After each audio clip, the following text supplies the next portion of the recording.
¿Qué tal? ¿Cómo están? 8 de la mañana con 2 minutos. Estamos comenzando Agenda Económica en esta edición AM aquí en CNN Chile. Muchas gracias por acompañarnos a esta hora. Nuestro resumen de noticias, 30 minutos con lo más importante para comenzar esta jornada, este día martes. Vamos a ir de inmediato a nuestro resumen de noticias y empezamos a adelantar ya algunos de los temas que estaremos revisando en la edición del día de hoy. Por supuesto que vamos a comenzar con el dato de inflación que estamos esperando. El INE publica el indicador correspondiente al mes de octubre. La expectativa del mercado está en torno a un 0,9% para este mes, en un contexto en el que se espera una desaceleración de la inflación que ha golpeado los bolsillos de las familias chilenas en este último año. Vamos a estar revisando el dato que en minutos ya publicará el INE a través de su sitio web.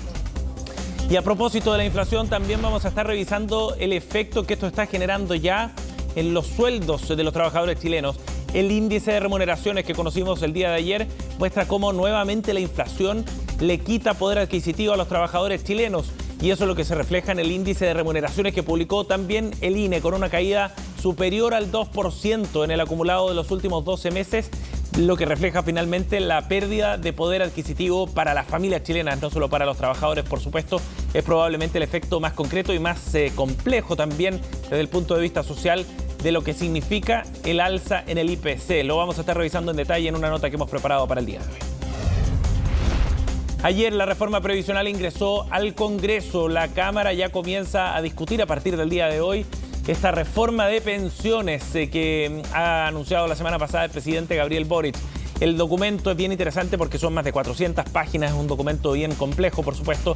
Le da contexto a la propuesta que entrega el gobierno, pero además permite conocer otros detalles. Por ejemplo, la posibilidad de autopréstamos está considerado también en esta propuesta, en el texto legal que comenzará a discutir la Cámara de Diputados. Hay algunos antecedentes más, respecto también a la integración del Consejo que administraría los fondos del Seguro Social, entre otros aspectos que les contaremos ya en minutos acá en Agenda Económica. Y por otra parte vamos a comentar también datos bien dramáticos, preocupantes para el sector de la construcción, porque un 52% ha caído la venta de viviendas nuevas en Santiago. Es un indicador que permite hacerse una idea también de lo que está ocurriendo, por supuesto, a nivel nacional. La tendencia es bien clara, las condiciones macroeconómicas, el complejo momento está frenando a este sector y las ventas se reflejan y se resienten de manera bien dramática. Los datos son muy claros en ese sentido. Está golpeando además al sector inmobiliario de manera bien relevante y hay factores que están de fondo y que no se van a despejar muy rápido, además, que están explicando esta caída fuerte en la venta de viviendas en Santiago. Lo revisamos en unos minutos también acá en Agenda Económica. Y por último, revisamos los datos de los mercados también para el día de hoy, cómo comienzan las bolsas, sobre todo en el hemisferio norte, donde ya están en operaciones o bien han cerrado. Por ejemplo, en Asia vamos a revisar los números para partir el día. En pantalla ustedes ven lo que está ocurriendo en Europa, por ejemplo, con un alza de 0,11% para el Eurostoxx, indicador ponderado.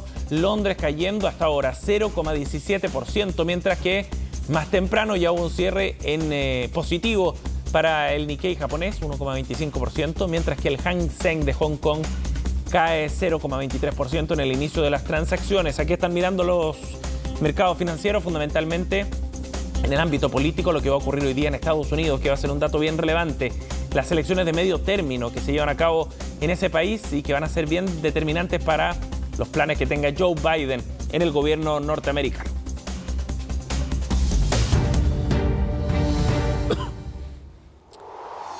Bien, 8,6. Vamos de inmediato al boletín de inflación que ha entregado el Instituto Nacional de Estadísticas. Ya publicado en su sitio web, 0,5%.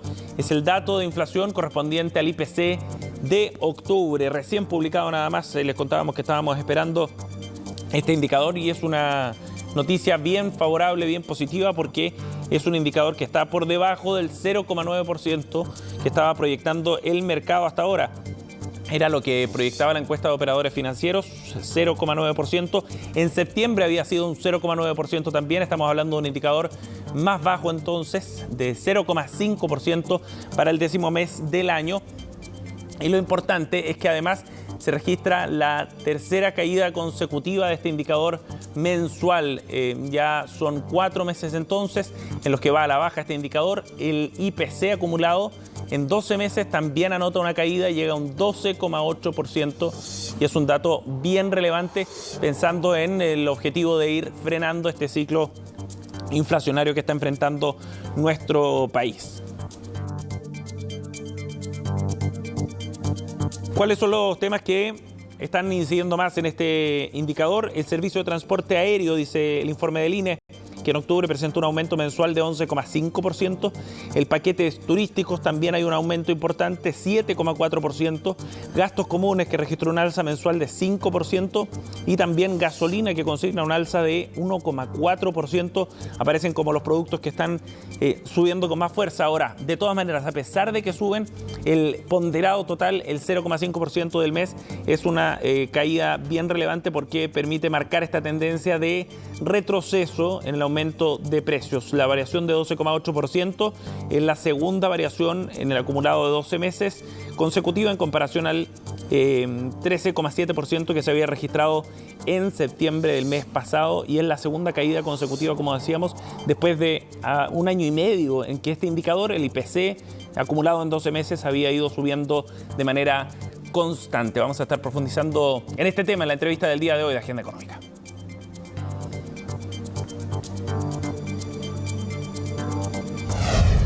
Bueno, ya les contábamos además que esto está repercutiendo de manera bien directa en el efecto que tienen los sueldos en nuestro país. Si bien los sueldos en términos nominales están subiendo por el reajuste que se realiza año a año, de todas maneras, en términos reales, es decir, la capacidad de compra que tienen los sueldos, está cayendo y con fuerza. Se registra una nueva caída en el índice de remuneraciones que mide el INE de 2,6% en el último mes, de acuerdo al dato que conocimos el día de ayer, lo que probablemente es la muestra más patente del efecto que tiene el aumento de precios en Chile. Macarena Román reportó el tema. Es una caída menor que la de los meses anteriores, pero una caída que igual profundiza un problema. El índice de remuneraciones reales reveló que el poder adquisitivo de los chilenos nuevamente retrocedió en septiembre, 2,3% comparado a un año atrás. Esta destrucción en términos del poder adquisitivo que se ha venido dando se va a mantener en los próximos meses, donde obviamente es una mala señal o una mala noticia en cuanto a las personas en relación a cómo pueden hacer rendir su dinero. Si bien las remuneraciones nominales tuvieron un fuerte incremento anual de 11,2%, descontándole la inflación de 13,7% a las cifras de septiembre, lo cierto es que el sueldo real de las personas cayó tal como lo viene haciendo hace ya 12 meses. En los sectores que más aportaron al alza de los sueldos nominales están el comercio, la industria manufacturera y la construcción. Sin embargo, solo en lo que va de año, la pérdida del valor de las remuneraciones acumula 2,2%.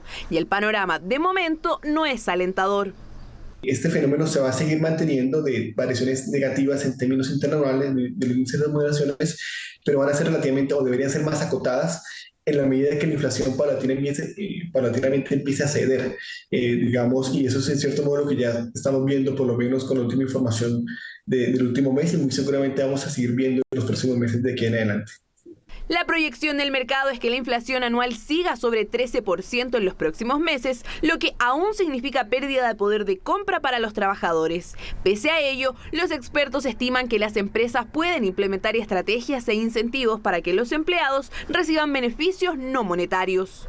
Primero, acompañarlos a través de esta entrega de beneficios, y no solamente beneficios en dinero, sino que también muchas veces educación financiera, bienestar financiero, que los colaboradores están valorando bastante. Y priorizar, en el caso que se pueda, por ejemplo, acciones como teletrabajo, días, jornadas con goce de sueldo sin trabajar.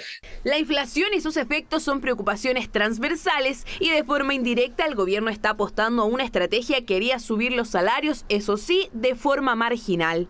La reforma de pensiones disminuye el pago de comisiones al separar la labor de las AFP en dos entes, uno que administra y otro que invierte. No es el foco principal, pero podría ayudar. Se va a ver un incremento marginal en el líquido positivo, porque como van a bajar las comisiones, por un lado, que hoy día cobra la AFP, porque se va a separar las funciones y va a ser un servicio público en el que uno haga los trámites administrativos. Y el inversor público, al cual las personas van a poder optar libremente, si quieren o no llevar su 10%, es una institución sin fines de lucro. Va a cobrar para recuperar costos, no para llenarse los bolsillos. La última proyección del mercado es que el IPC de octubre varíe 0,8 o 0,9% mensual, algo mayor que lo estimado hace un mes. El número final, de todos modos, lo entregará el INE este martes a las 8 de la mañana. Son las 8:12, vamos a ir a otro tema. Como les contábamos, la reforma previsional ingresó ya al Congreso. El texto de manera formal, son más de 400 páginas de este proyecto de ley que busca generar un cambio probablemente el más relevante desde el año 2008 en materia previsional en nuestro país. El texto es bien interesante mirarlo en detalle porque incluye varios cambios que no estaban considerados quizás en el anuncio original y profundiza además en las características que tendrán algunas de las instituciones nuevas que va a componer precisamente esta reforma previsional. El detalle, por ejemplo, plantea que la transición se llevaría a cabo en un plazo de 2 años entre el actual y el nuevo sistema y fija, entre otras cosas, también características de algunas de las entidades que se van a crear a partir de esta nueva reforma, si es que efectivamente es aprobada en las condiciones que la plantea el gobierno. Por ejemplo, las características que tendría el Consejo que administre el 6% que será destinado a financiar el seguro social. Otra de las sorpresas probablemente que incorpora este proyecto tiene que ver con la generación de una serie de características como el autopréstamo, por ejemplo, dentro del sistema, una característica que hoy día no está presente en el sistema previsional. Escuchemos qué fue lo que dijo el subsecretario de Previsión Social, Cristian Larraín, estuvo en conversación ayer aquí en Agenda Económica. Al final del día, raya para la suma, lo que importa es cuánto va a quedar registrado en la cuenta de la persona. Y eso es esta columna, y en términos porcentuales es esta columna. Entonces, ¿qué es lo que muestra esta tabla, Nicolás? Perdona, dame un segundo. Muestra primero que toda la plata, no el 70%, el 100% se registra en las cuentas personales. Este es el total del aporte del empleador, que coincide exactamente con esto, lo que muestra que la totalidad se registra en la cuenta de las personas. Bueno, el subsecretario Larraín también se refirió a una de las críticas que ha llegado desde la oposición y que tiene que ver con la idea de financiar la solidaridad con impuestos generales, reforzando, por ejemplo, la PGU, en vez de destinar una parte de esta cotización adicional a un fondo solidario o a este seguro de carácter social. El subsecretario Larraín, en ese sentido, aseguró que era una mala idea seguir aumentando el monto de la PGU por los efectos que esto podría generar desde el punto de vista de los incentivos en el mercado laboral. Esto fue específicamente lo que dijo el subsecretario. Si tú le preguntas a 10 entendidos en pensiones, si es correcto ir con una PGU más allá de 250.000 pesos, aparte que hay un tema primero de tener la recaudación fiscal para hacerlo, pero suponte que tú eras los recursos tributarios y dices, vamos con una PGU de 350.000 pesos. No, de 10 expertos, 9 te van a decir que esa es una pésima idea. ¿Por qué? Porque eso genera un desincentivo enorme a cotizar en el sistema. Si tú a las personas les dices, ustedes van a tener garantizado a todo evento una pensión de 400.000 pesos, voy a inventar, bueno, las personas van a decir, ok, déjeme con eso, y el resto de mis ahorritos yo lo voy a usar para otras cosas. Así no funciona ningún sistema de pensiones en el mundo. Vamos a otro tema, 8:15. Un 52% han caído las ventas de viviendas nuevas acá en Santiago. Hay varios factores que están incidiendo. Por supuesto, la situación económica a nivel nacional es uno de ellos. También las condiciones más exigentes para acceder a créditos hipotecarios es un factor que está empujando a estas cifras de caídas bien dramáticas que se reflejan acá en Santiago, pero que son una realidad a nivel nacional. Macarena Román nos cuenta más en la siguiente nota. No es raro ver este tipo de publicidad en las calles del país, pero ahora quizás se hará más común. Es que las empresas inmobiliarias tienen que captar compradores porque no están viviendo un buen momento. 52% han caído las ventas de casas y departamentos nuevos en Santiago. Esta caída en las ventas está asociado principalmente al acceso al crédito, que es cada vez más difícil para los hogares, y también el aumento de la incertidumbre que hace que muchos hogares estén postergando su decisión de compra. Por otro lado, también existe un problema de producción de vivienda y este guarda relación principalmente con los costos de construcción. Bien lo sabe Yusara, que lleva meses viviendo en su nueva casa en Huechuraba junto a su marido y su hija. Un hecho que vino a cumplirles un sueño, pero igual que para la mayoría no estuvo exento de problemas. Fue súper complicado. Es que más que nada es el que te piden un pie muy alto y tener una renta muy elevada. Más que el dividendo en sí que uno paga, es los trámites, los papeles, la renta, las lucas que te piden antes de poder comprar una casa. Problemas que se suman a la tasa hipotecaria, la cual tuvo un alza y promedió, según el Banco Central, 4,63% durante la última semana de octubre. Nos acostumbramos a tasas más convenientes y hoy día estamos teniendo tasas de aproximadamente el estándar de hace 10 años y eso significativamente implica créditos hipotecarios más caros y mayores dificultades para acceder a la vivienda. Algo que repercute directamente en los compradores, los cuales muchas veces deben detener el proceso. De hecho, el desistimiento en la compra de casas aumentó a 27%.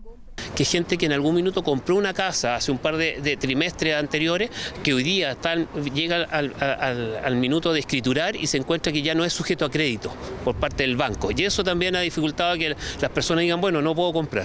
Pero los problemas no solo llegaron a los que buscan comprar una casa o un departamento, también a quienes construyen. Decenas de empresas han solicitado su liquidación voluntaria. Una de las últimas, Claro, Vicuña Valenzuela y Sega Limitada. El tema que a mí nos afecta muchísimo es el tema administrativo en general.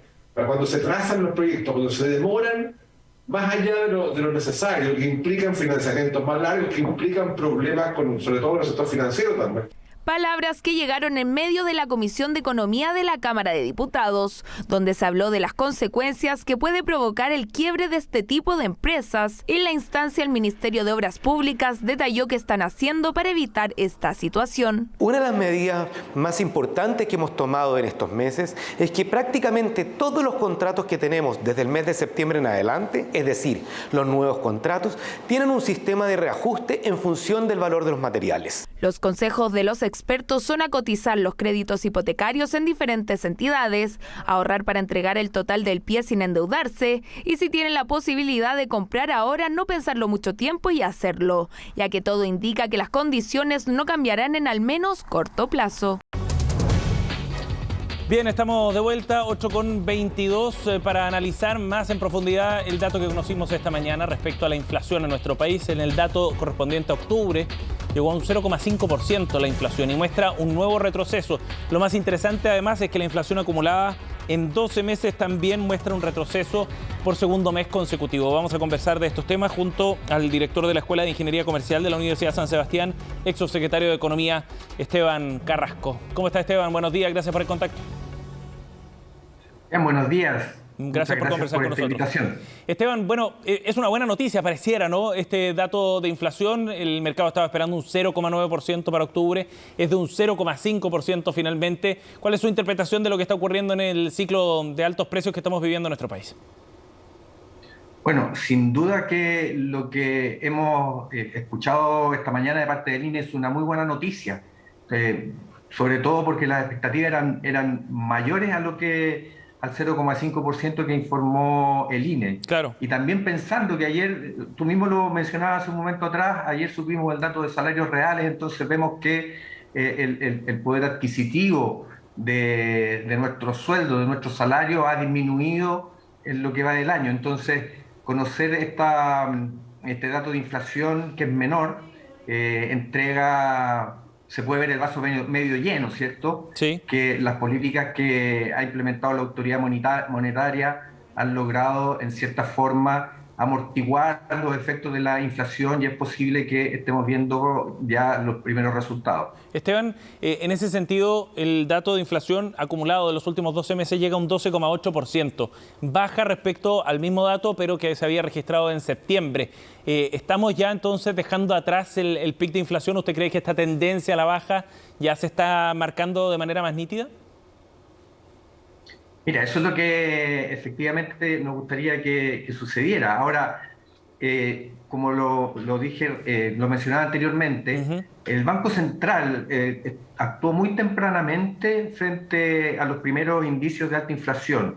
Entonces, precisamente lo que todos debiéramos esperar es que los efectos de esas acciones tarde o temprano se empezaran a reflejar. Entonces, en este momento ya lo que estamos viendo es una disminución en las presiones en los mercados, ¿cierto? Hemos visto un dato de importaciones que también ha sido bastante a la baja, lo que da un indicio de que las presiones sobre el consumo, ¿cierto?, van disminuyendo, y entonces podríamos estar viendo ya que las acciones, las políticas están empezando a mostrar resultados y deberíamos empezar ya a ver datos más hacia la baja en los próximos meses. Ajá. Esteban, en ese sentido, con estos datos, por ejemplo, del mes de octubre, y entendiendo que esto fuera una señal que marca cierta tendencia, esto le da cierto respaldo también, me imagino, a la política que está implementando el Banco Central, ¿no? Estas decisiones, por ejemplo, de ir retirando ya su actuar de alza de tasas, ¿se ve ratificado con los datos que conocimos hoy día? Sí, yo estaría de acuerdo en eso, en el sentido que el Banco Central ha ido subiendo sistemáticamente la tasa, ya estamos en un nivel de 11.25, ¿verdad? Y el mismo Banco Central había estado mencionando anteriormente que veía que las alzas de tasas ya estaban llegando a su fin. Yo creo que esto de alguna manera ratifica el accionar del Banco Central y da espacio ya para empezar a disminuir o más bien a no tener esta presión o esta necesidad de seguir subiendo tasas en lo sucesivo. Pensemos siempre que lo que buscaba el Banco Central es disminuir los incentivos al gasto, que es lo mismo que decir que aumentar los incentivos al ahorro. Al ahorro, claro. Y eso es lo que se ha estado viendo. Entonces, en la medida que se visualiza esto es lo que está pasando, ya existen menos necesidades de seguir aumentando la tasa y que esto pueda tener algún efecto negativo o indeseado en lo que se refiere a la inflación y la actividad económica. Y yo creo que ya estamos llegando a ese punto. Ajá. Ahora, Esteban, esto si uno lo empieza a proyectar a los meses que vienen, noviembre, diciembre, por ejemplo, para ver a dónde vamos a terminar este 2022 fundamentalmente, ¿uno podría proyectar esta tendencia a la baja para los últimos meses, pensando en que son meses también donde hay más gastos, por ejemplo, ¿no? Sobre todo en diciembre, debido a la fiesta? Sí, bueno, el dato de hoy es muy significativo en términos de modificar de alguna manera las expectativas, ¿verdad? Entonces, si es que los próximos meses de noviembre y diciembre estuviésemos en un escenario similar, en torno a esta misma tasa de inflación mensual, vamos a estar bajo el 13% cerrando el año.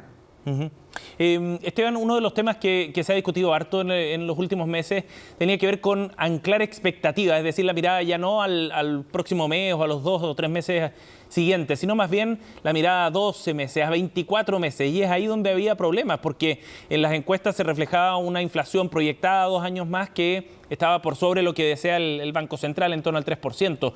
¿Tú crees que el banco está logrando algo más de efectividad o podría, a partir de estos datos, efectividad en ese anclaje de expectativas que para el mercado es súper relevante?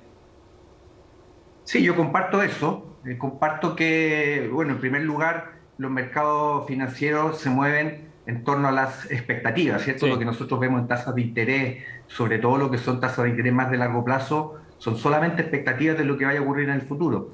Ahora, se están dando distintas condiciones que podrían apuntar hacia eso. Lo primero, tal como lo hemos estado comentando, es que el accionar de la autoridad monetaria se está mostrando resultados. Yo también pienso que el mercado en general le cree al Banco Central y por otro lado también estamos en un escenario mundial donde la actividad económica va a tender a disminuir, donde el precio del dólar al parecer está tendiendo a equilibrarse o moderarse un poco más. Entonces yo me imagino que las expectativas para los próximos 12 meses, 24 meses deberían empezar a alinearse un poco más hacia la baja y pensando que en un horizonte de 24 meses también se vayan acercando más las expectativas de inflación a la meta del Banco Central. Sí, que es lo que esperamos todos, por supuesto, para poder ir cerrando ya esta etapa bien difícil, muy compleja para la economía nacional.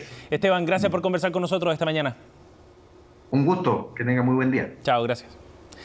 8:30, cerramos Agenda Económica. Gracias por acompañarnos. Pronto comienza Noticias Express aquí en CNN Chile. Que tengan un buen día.